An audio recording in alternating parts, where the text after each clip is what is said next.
¿Sientes que estás estancado en tus finanzas? ¿Sientes que tienes pérdidas? ¿Que ganas y pierdes, ganas y pierdes, ganas y pierdes? Remueve las viejas energías de la tercera dimensión con la sanación multidimensional de Reiki del dinero. Activa tu cuerpo de luz, tu chakra alto corazón, tus células, tu ADN, tu tercer ojo. Eleva tus vibraciones alrededor de la energía espiritual del dinero. Para más información visita la página www.reikienbrooklyn.com. Bienvenidos a la clase de Abundancia Sagrada del mes de febrero. Si estás acá es porque te has anotado al evento que se da todos los meses de sanación multidimensional de Reiki del dinero. Si esta es tu primera vez escuchando y querés saber más sobre esto, te invito a que visites la página www.escuelaholísticaindrakapti.com. Bueno, vamos a darle comienzo a esta clase y hoy quiero hablar sobre el miedo, sobre el problema del miedo, el temor con respecto a la abundancia. Hemos estado considerando muchas veces en programas de abundancia sagrada anterior sobre el problema del temor.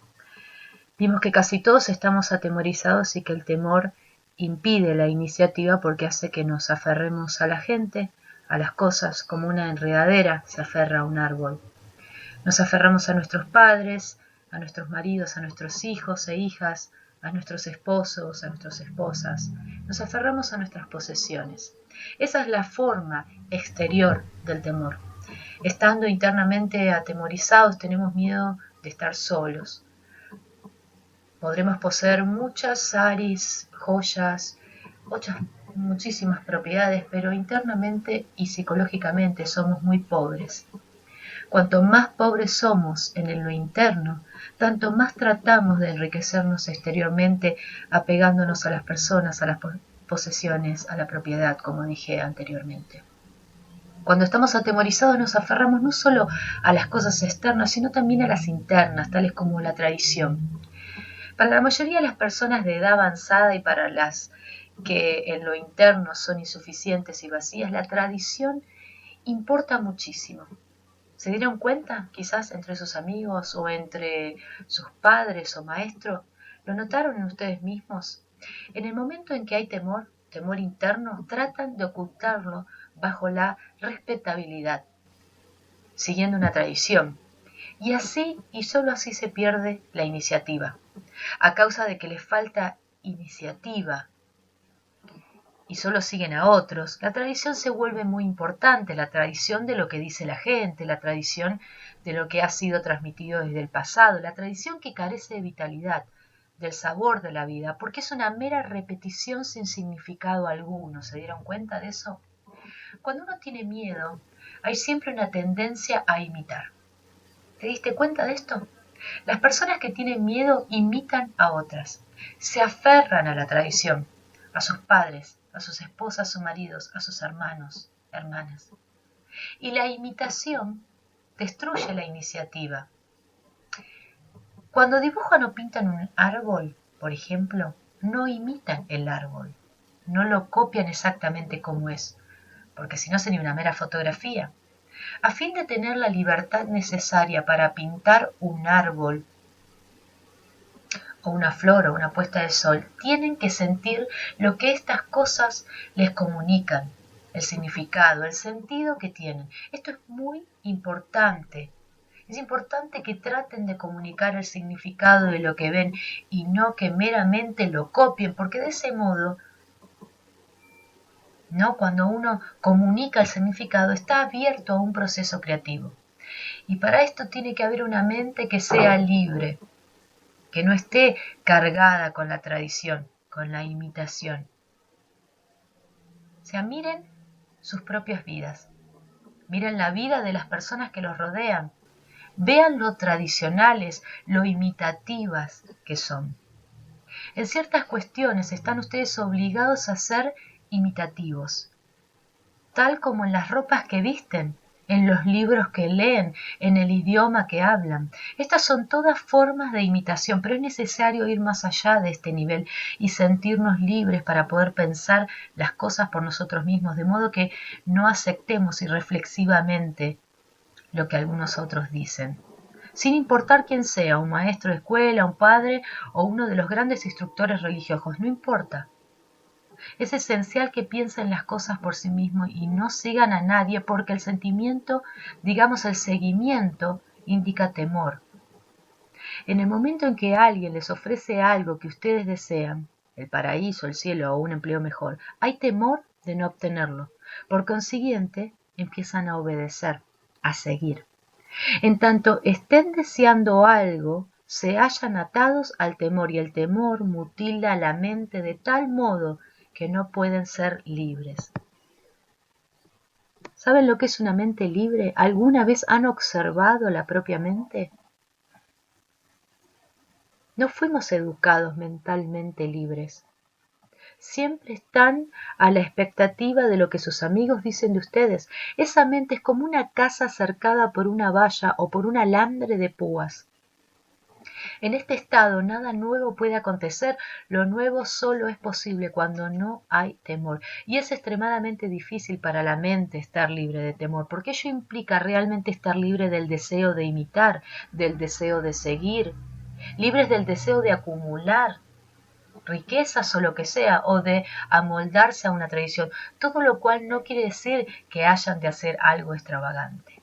La libertad de la mente adviene cuando no hay temor, cuando la mente no desea alardear y no urde intrigas en busca de posición o prestigio. Entonces no hay sentido de imitación y es importante tener una mente así, una mente de verdad libre de la tradición, la cual constituye el mecanismo formador de los hábitos. ¿Es esto demasiado difícil de entender? ¿Es esto demasiado difícil de incorporar en su vida diaria? No creo que sea tan difícil como la geografía o la matemática. Es mucho más fácil, solo que jamás han pensado quizás esto de esta manera. Pasan 10 o 15 años de su vida en la escuela adquiriendo información y sin embargo nunca se toman tiempo, ni una semana, ni siquiera un día para pensar plenamente, completamente en alguna de estas cosas. Por eso parece tan difícil, pero en realidad no lo es en absoluto, al contrario.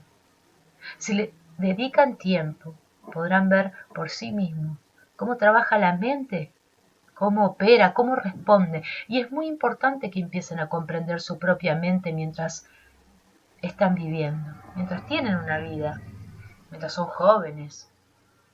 De otro modo crecerán siguiendo alguna tradición, lo cual tiene muy poco sentido. Estarán imitando, o sea, que seguirán cultivando el temor y así nunca serán libres. Es más, educarán en base al temor, criarán sus hijos en base al temor.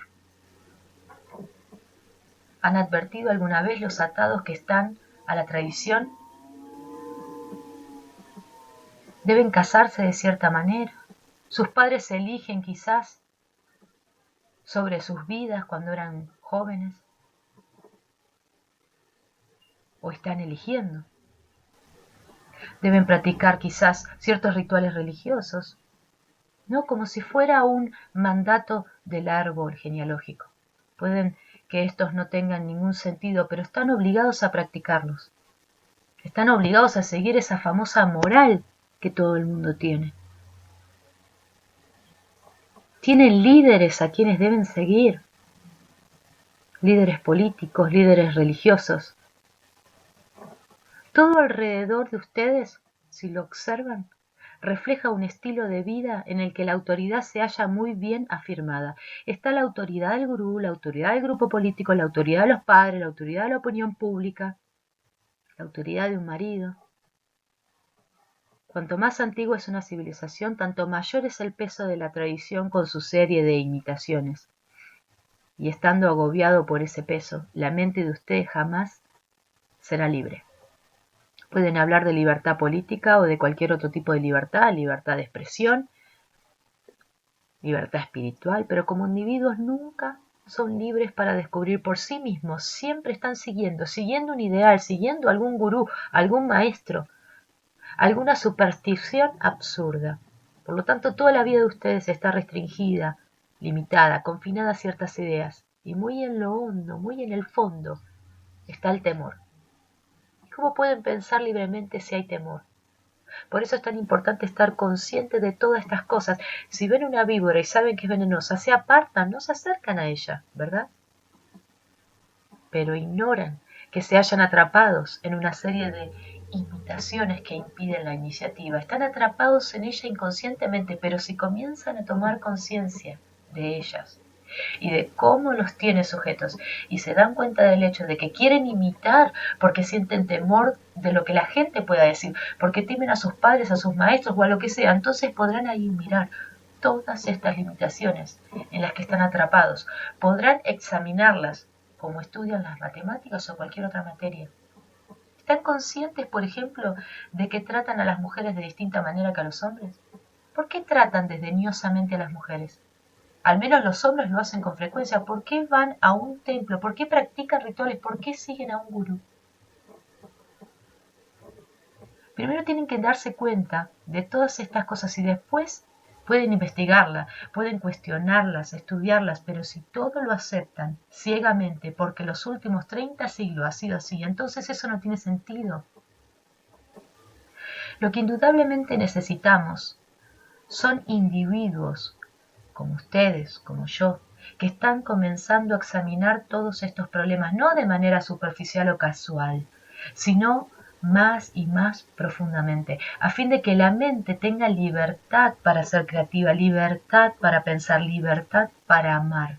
La educación es un medio para descubrir nuestra verdadera relación con las cosas, con otros seres humanos y con la naturaleza, pero la mente crea ideas, y estas ideas se vuelven tan fuertes, tan dominantes, que nos impiden mirar más allá. En tanto haya temor, hay seguimiento. Hay seguimiento de la tradición. Entonces hay imitación. Una mente que solo imita es mecánica. En su funcionamiento es como una máquina. Entonces no es creativa, entonces no examina los problemas. Puede producir ciertas acciones, ciertos resultados, pero no es creativa. Ahora bien, lo que todos debemos hacer, ustedes y yo, al igual que los maestros, los directores y las autoridades, es investigar juntos sobre estos problemas, de modo que cuando dejen este lugar sean individuos maduros, capaces de considerar las cosas por sí mismos, sin depender de alguna estupidez tradicional. Entonces tendrán la dignidad de un ser humano verdaderamente libre. Ese es todo el propósito de la educación, no el de prepararles meramente para que aprueben ciertos exámenes y después por el resto de sus vidas sean derivados hacia algo que no aman, como el convertirse en abogado o en oficinista o en amas de casa o en máquinas que engendran niños. Tienen que insistir en que se les imparta la clase de educación, que les estimule a pensar libremente y sin temor, que les ayude a investigar, a comprender. Deben exigirla de sus maestros. Deben exigirlo para sus hijos. De lo contrario, desperdician la vida. Se les educa. Aprueban los exámenes de licenciatura o de maestría, obtienen un empleo que les desagrada, pero que aceptan a causa de que tienen que ganar dinero, se casan, tienen hijos y así se quedan clavados por el resto de su vida, pidiendo abundancia y prosperidad, haciendo todo tipo de rituales, todo tipo de oraciones, todo tipo de decretos, pero son desdichados, infelices. No tienen nada que esperar excepto más bebés, más hambre, más desdicha. ¿Llaman a esto un propósito de la educación? La educación tiene que ayudarles a ser tan agudamente inteligentes que puedan hacer lo que aman y no queden estancados en algo tonto, sin sentido, que les hará desgraciados por el resto de sus vidas. Por lo tanto, mientras son jóvenes deben despertar en su interior la llama del descontento.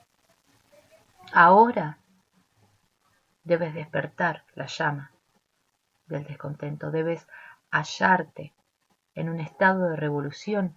Esta es la época para inquirir, esta es la época para descubrir, para crecer.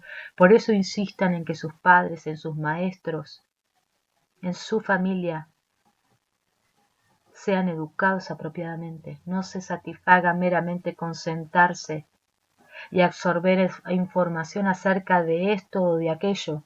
Estén descontentos, acudan e inquiran descubran si ellos no son inteligentes. Al adquirir así, ¿les ayudará a que sean inteligentes?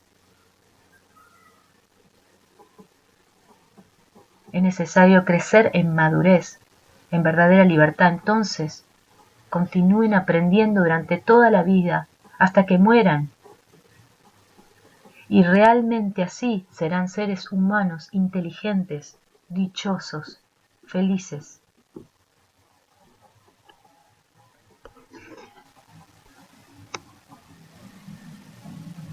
O sea, el temor pervierte la mente impidiéndole ser libre, creativa, privándola, por lo tanto, de la enorme importancia de la cualidad de la iniciativa. Creo que debemos considerar también esta cuestión, ¿no? La autoridad. Ustedes saben qué es la autoridad, pero ¿saben cómo nace? El gobierno tiene autoridad, ¿verdad? Bueno, esta autoridad del Estado, de la ley, de la policía, del soldado. Sus padres, sus maestros tienen cierta autoridad sobre ustedes. O la tuvieron, o la siguen teniendo, aun si no viven con ellos. Les hacen hacer lo que ellos piensan que deben hacer. Irse a dormir a cierta hora, comer, conocer la clase correcta de personas. Les disciplinan, ¿verdad? ¿Por qué? Dicen que es por el bien de ustedes. Ok, lo es. ¿Lo es? Investiguemos esto. Primero tenemos que comprender cómo surge la autoridad. La autoridad es una coacción, compulsión, el poder de una persona sobre otra, de los pocos sobre los muchos o de los muchos sobre los pocos. Por el hecho de que alguien sea mi padre o mi madre, ¿tiene algún derecho sobre mí? ¿Qué derecho tiene cualquiera de tratar a otro como basura? ¿Qué derecho? ¿Qué piensan ustedes que da origen a la autoridad? Obviamente, en primer lugar está el deseo que cada uno de nosotros tiene de encontrar un modo seguro de comportamiento. Queremos que se nos diga lo que debemos hacer. Estando confundidos, preocupados y no sabiendo qué hacer, acudimos a un sacerdote, ¿verdad? O a un maestro, o a un padre, o a alguna otra persona buscando una salida para nuestra confusión. A causa de que pensamos que él sabe mejor que nosotros lo que hay que hacer, vamos a ver al gurú o a algún otro hombre ilustrado y le pedimos que nos diga cómo debemos actuar. Por lo tanto, es nuestro deseo de encontrar un estilo particular de vida, una forma de conducta, lo que da origen a la autoridad, ¿no es así? Ok, digamos, por ejemplo, que voy a ver a un gurú. Acudo a él porque pienso que es un hombre que conoce la verdad, que conoce a Dios y que por lo tanto puede darme paz. No sé nada acerca de todo esto por mí mismo, de modo que acudo a él. Me prostemo, le ofrezco flores, le entrego mi devoción. Deseo ser consolado, que me digan lo que tengo que hacer y de ese modo creo una autoridad. De esa autoridad no tiene una existencia real fuera de mí. Mientras son ustedes mismos, el maestro puede enseñarles aquello que no conocen, pero si es de verdad inteligente, les ayudará a que crezcan para ser también inteligentes, les ayudará a que comprendan la confusión en que viven a fin de que no busquen la autoridad, ni la de él ni la de ningún otro. Existe la autoridad externa del Estado, de la ley, de la política, del sistema financiero. Somos nosotros los que creamos exteriormente esa autoridad porque tenemos propiedades que proteger, ¿verdad? La propiedad es nuestra y no queremos que ningún otro la tenga y así creamos un gobierno para que proteja lo que poseemos. El gobierno se convierte en nuestra autoridad, en nuestra invención, para que nos proteja, para que proteja nuestro estilo de vida, nuestro sistema de pensamiento. Gradualmente, a través de los siglos, hemos establecido un sistema de leyes de autoridad. El Estado, el gobierno, la policía, el ejército, los bancos, para que me protejan lo mío. También está la autoridad del ideal, que no es externa, sino que es interna. Cuando decimos debo ser bueno, no debo ser envidioso, debo sentirme fraternal con todos. Creamos en nuestra mente la autoridad de un ideal. ¿No es así? Supongamos que soy intrigante, que soy tonto o soy cruel, que lo quiero todo para mí, que deseo el poder.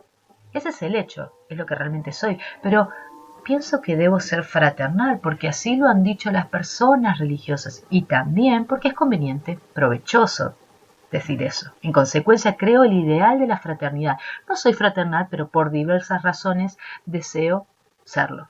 De ese modo, el ideal se convierte en mi autoridad. Entonces, a fin de vivir conforme a ese ideal, me impongo una disciplina. Entonces me siento muy envidioso, quizás, porque no sé, vos tenés un abrigo mejor o un sari más bonito o más títulos. Por consiguiente digo, no debo tener sentimientos de envidia, debo ser fraternal.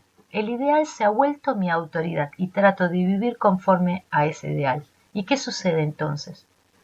¿Qué vida se convierte en una batalla constante entre lo que soy y lo que debería ser?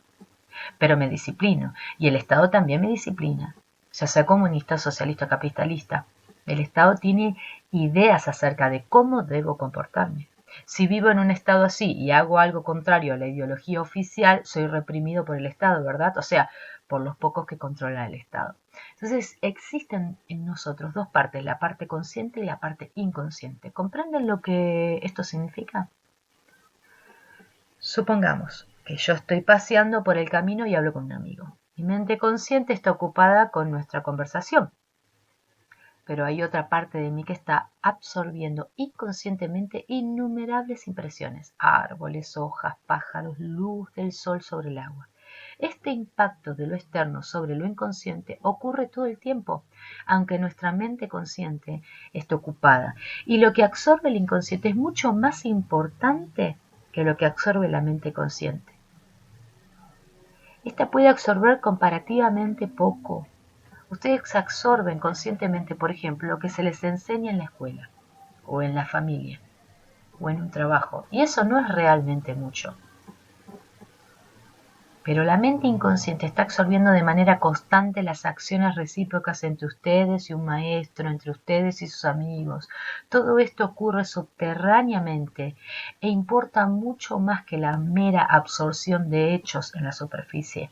De manera similar, durante esta clase, la mente inconsciente está absorbiendo constantemente lo que estoy diciendo, y más tarde, durante el día o durante la semana, de pronto lo van a recordar. Esto tendrá un efecto mayor sobre ustedes que lo que escuchan ahora conscientemente. Ahora bien, volvamos atrás. Nosotros creamos la autoridad del Estado, de la policía, la autoridad del ideal, la autoridad de la tradición, la autoridad de lo financiero. Quiero hacer algo, pero mi padre me dice, no lo hagas. Tengo que obedecerle. De lo contrario se enojará y depende de él, y yo dependo de él para alimentarme. Eso sucedía cuando éramos chicos. Eso creó un nudo. Entonces, frente a mi jefe voy a obedecerlo a costa de mi integridad. ¿Por qué? Porque dependo de él para alimentarme. Porque este tema, el irnos en contra, es como que somos controlados mediante el temor. Por lo tanto, se convierte en nuestra autoridad. De igual modo, estamos controlados por la tradición. Debemos hacer eso y no aquello. Debemos vestir de esta manera. No debemos mirar de esta manera. La tradición dice lo que debemos hacer, y la tradición, después de todo, es conocimiento.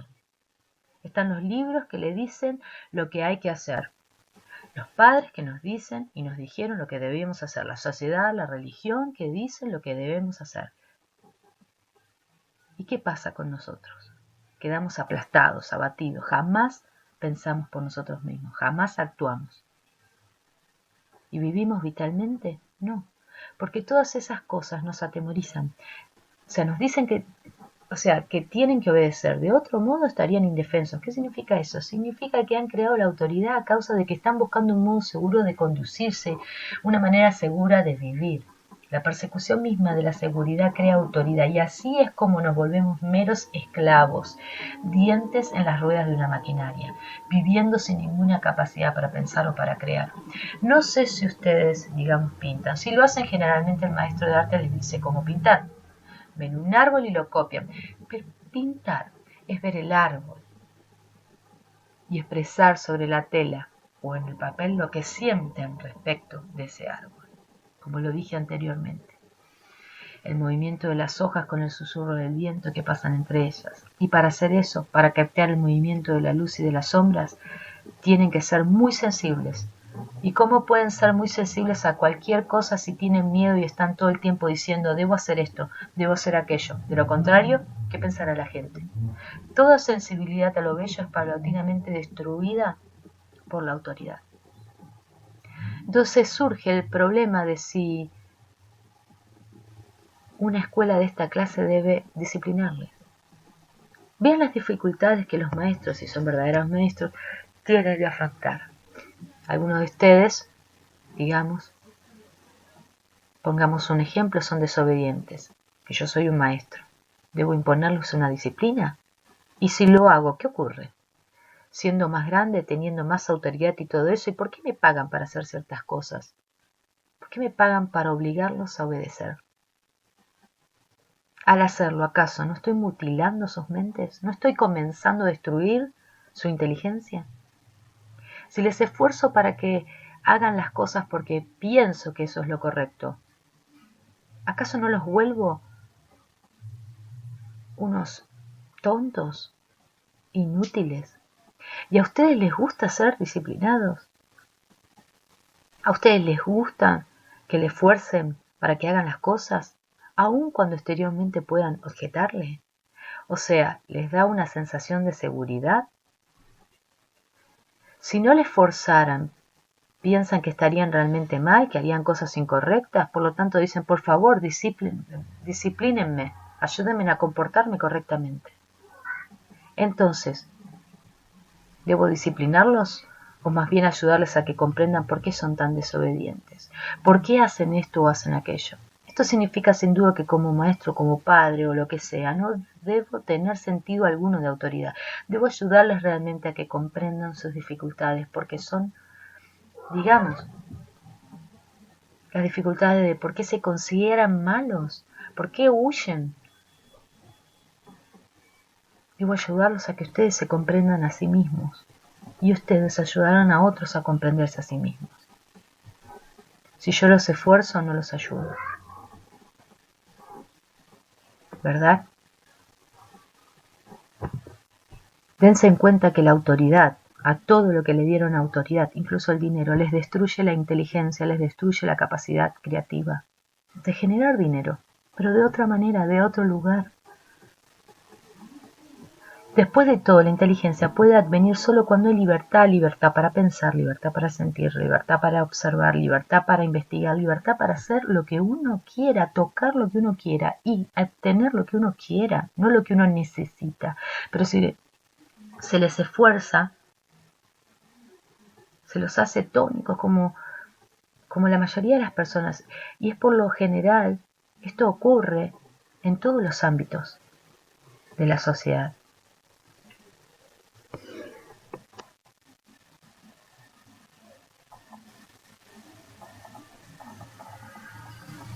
Sean inteligentes, sean libres, resuelvan sus problemas cambiando de posición, cambiando de forma de pensar. Dialoguen con las situaciones que tienen frente a ustedes o con las personas que tienen frente a ustedes. No sigan las tradiciones. Rompan con la neurosis del fracaso que les dice que para conseguir dinero hay que trabajar.